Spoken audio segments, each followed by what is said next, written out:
আসসালামু আলাইকুম। তো অনেক মজাদার একটা রেসিপি, জানি না কেউ খাইছে কিনা। আমি নিজেও খাইনি, এই প্রথম কিন্তু বানিয়েছি। অনেক মজা। তো আমি ছানাটা করে রেখেছিলাম, দেন ছানাটা কিন্তু একটু নরম নরমে রেখেছি। তো সেই ছানাটা আমি সুন্দর করে ব্লেন্ডার করে নেব। ব্লেন্ডার করে নিলে আর কি আপনার পুডিংটা সুন্দর হবে আর কি। হাত দিয়ে অত করা যাবে না, তাই আমি ব্লেন্ডার করে নিয়েছি। তো স্বাদ মতো লবণ দিলাম, চিনি দিলাম, একটু গাজর কুচি দিলাম দেখার সৌন্দর্যের জন্য।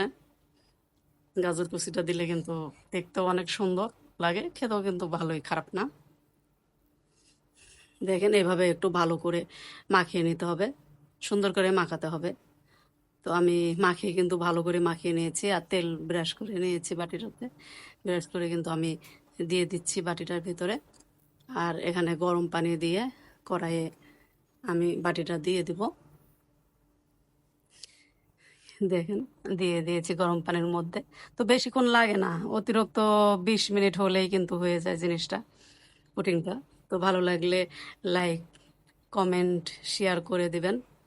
দেখেন কত সুন্দর লাগছে, একবার হলেও কিন্তু বানিয়ে খাবেন। ছানার পুডিং সেই মজা, দেখতেও কিন্তু অসম্ভব সুন্দর, খেতেও ভালো।